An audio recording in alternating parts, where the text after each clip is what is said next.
Assalamualaikum warahmatullahi wabarakatuh. Kami dari kelompok 4. Di sini kami akan menjelaskan mengenai strategi marketing jasa pendidikan 1, mengenai produk dan distribusi jasa pendidikan dalam mata kuliah Marketing Pendidikan Islam yang diampu oleh Bapak Abdul Wafi. Sebelumnya, perkenalkan, saya Ani Meliana sebagai pemateri kedua, rekan saya Anisatul Mustafidah sebagai pemateri pertama, dan Arizatul Rizkayah sebagai pemateri ketiga. Selanjutnya, di sini pokok bahasan yang akan dibahas pada materi ini yaitu mengenai definisi strategi marketing jasa pendidikan, strategi produk jasa pendidikan, serta model distribusi jasa pendidikan. Assalamualaikum warahmatullahi wabarakatuh. Perkenalkan, di sini saya Anisatul Mustafidah sebagai materi pertama akan menjelaskan mengenai definisi strategi marketing jasa pendidikan. Yang pertama di sini membahas mengenai pengertian strategi. Apa itu strategi? Strategi adalah suatu perencanaan dan mengatur untuk mencapai tujuan tertentu dalam praktek operasionalnya. Yang kedua yaitu pengertian marketing atau pemasaran, yaitu suatu sistem keseluruhan dari kegiatan-kegiatan usaha yang ditujukan untuk merencanakan, menentukan harga, mempromosikan, dan untuk mendistribusikan segala barang dan jasa yang dapat memuaskan kebutuhan baik kepada pembeli yang ada maupun kepada pembeli yang potensial.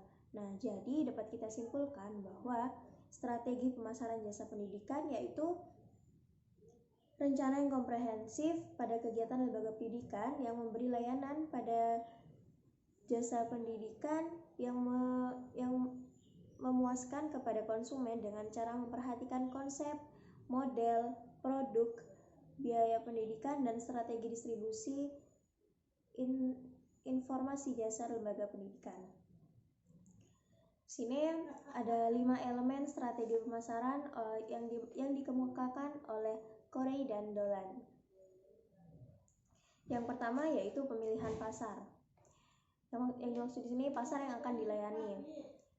Di sini dimulai dengan melakukan segmentasi pasar dan kemudian memilih pasar sasaran yang paling memungkinkan untuk dilayani oleh perusahaan. Elemen yang kedua, perencanaan produk. Di sini meliputi produk spesifik yang dijual, pembentukan lini produk, dan mendesain penawaran individual pada masing-masing lini. Elemen yang ketiga yaitu penetapan harga, yaitu menentukan harga yang dapat mencerminkan nilai-nilai kuantitatif dari produk kepada pelanggan. Elemen yang keempat yaitu sistem distribusi, yang mana saluran perdagangan grosir atau eceran yang dilalui produk sehingga mencapai konsumen akhir yang membeli dan menggunakannya. Dan elemen yang terakhir yaitu komunikasi pemasaran atau yang kita kenal sebagai promosi, meliputi periklanan, personal selling, promosi penjualan, direct marketing, dan public relation. Mungkin itu saja yang dapat saya sampaikan dari materi pertama. Terima kasih. Wassalamualaikum warahmatullahi wabarakatuh. Assalamualaikum warahmatullahi wabarakatuh. Saya Ani Meliana sebagai pemateri kedua. Di sini saya akan menjelaskan mengenai strategi produk jasa pendidikan. Strategi pemasaran produk jasa pendidikan memiliki banyak elemen yang dapat mempengaruhi dari setiap masing-masing elemen. Pemilik lembaga yang memiliki tanggung jawab penuh atas lembaga tersebut harus mampu menganalisis dari setiap elemen yang terlibat di dalamnya. Sehingga dalam strategi produk jasa pendidikan perlu adanya model produk jasa pendidikan yang perlu diterapkan dalam lembaga pendidikan. Selain itu, juga perlu diperhatikan bauran produk jasa pendidikan sehingga mampu menawarkan jasa pendidikan yang berkualitas. Selanjutnya, menurut Chan dan Swartman, terdapat 4 model jasa yang dapat diterapkan ke dunia pendidikan. Model-model tersebut diantaranya yaitu yang pertama, model penawaran jasa tambahan, yang kedua, model penawaran jasa pendidikan, yang ketiga, model molekul, dan yang keempat, model penawaran produk jasa pendidikan. Terdapat 3 lingkaran dalam model penawaran jasa pendidikan yang kemudian dapat diaplikasikan di sekolah. Yang pertama yaitu produk jasa atau service product, yang terdiri atas penawaran inti yang meliputi uraian produk dan karakteristiknya. Berikut ini adalah 5 aspek yang dapat membentuk produk jasa, yaitu kualitas produk, adaptabilitas produk, kekhasan produk, bukti fisik, dan risiko yang dirasakan. Selanjutnya yang kedua, tambahan jasa atau service augmentation, yang terkait dengan proses dan dampak jasa pendidikan yang dihasilkan. Kemudian yang ketiga, dukungan pemasaran, marketing support, yaitu pemasaran internal dan manajemen pemasaran yang tidak didasari pelanggan jasa pendidikan, tetapi dapat mempengaruhi kualitas produk jasa pendidikan dan tambahan produknya.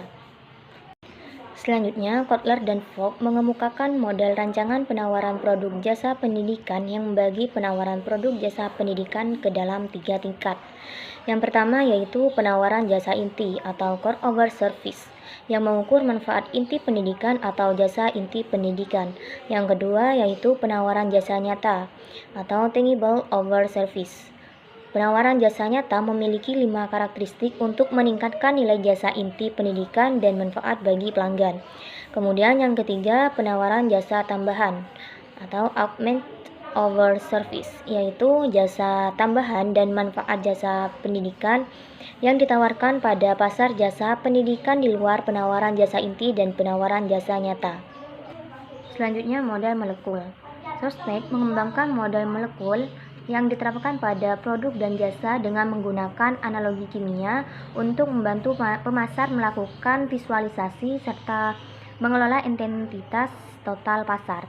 Ada 2 macam bukti jasa, yaitu sebagai berikut. Yang pertama, bukti pendukung, yang dimilikinya sebagai bagian dari pembelian jasa pendidikan yang memiliki sedikit atau tidak memiliki nilai independen, misalnya kartu pelajar, dan hanya disediakan untuk memperkuat keberadaan jasa pendidikan. Yang kedua, bukti penting, yang tidak memiliki pelanggan jasa pendidikan. Selanjutnya, di sini ada model penawaran produk jasa pendidikan. Chan dan Swartman menemukan 3 entitas utama yang akan mempengaruhi pengembang program pendidikan dalam menawarkan produk jasa pendidikan yang baru. Setiap entitas membentuk pengembangan produk jasa pendidikan baru melalui berbagai faktor, yaitu sebagai berikut. Yang pertama, entitas penyedia jasa pendidikan atau educational provider. Yang kedua, entitas siswa atau student.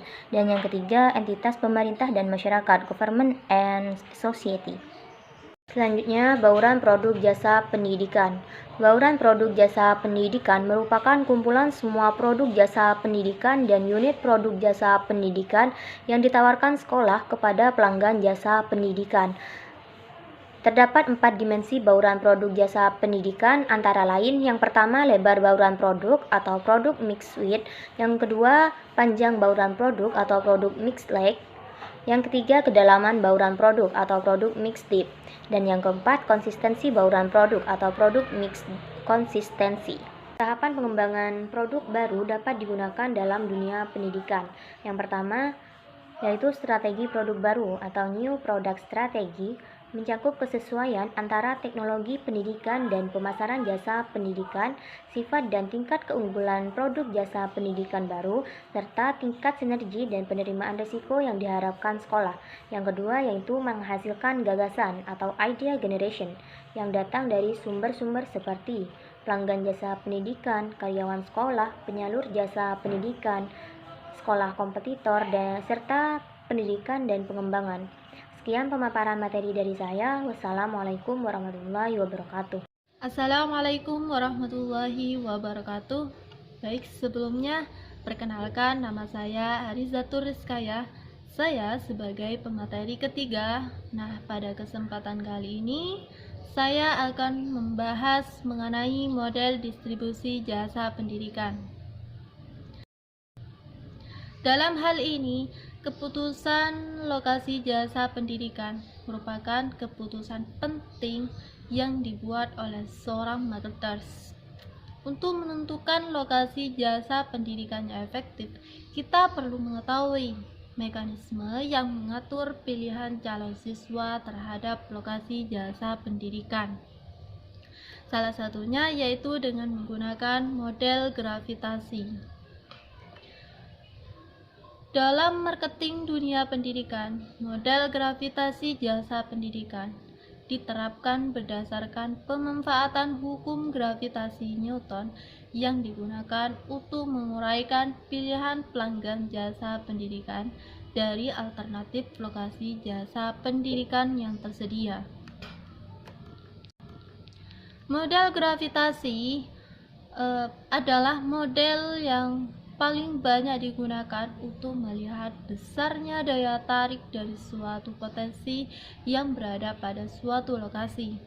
Model ini digunakan untuk melihat kaitan potensi suatu lokasi dan besarnya wilayah pengaruh dari potensi tersebut. Dalam perencanaan wilayah, model ini digunakan untuk melihat apakah suatu lokasi sudah berada pada tempat yang benar. Selain itu, jika kita ingin membangun suatu fasilitas yang baru, kita bisa menggunakan model gravitasi ini. Gunanya yaitu untuk menentukan lokasi yang optimal. Nah, di sini menurut Johann K. Stewart pada School of Social Psychics yang menerapkan secara sistematik model gravitasi untuk menganalisis interaksi sosial dan ekonomi. Misalnya, ada dua kota yang berdekatan, kota A dan kota B. Ingin diketahui seberapa besar interaksi yang terjadi antara kedua kota tersebut. Interaksi bisa saja diukur dari banyaknya perjalanan dari penduduk dan arus barang yang masuk dari kota A ke kota B. Begitupun sebaliknya. Nah, jadi model gravitasi jasa pendidikan memiliki dua fungsi ganda, yaitu sebagai teori lokasi dan sebagai alat dalam perencanaan. Sekian dari saya, terima kasih. Wassalamualaikum warahmatullahi wabarakatuh.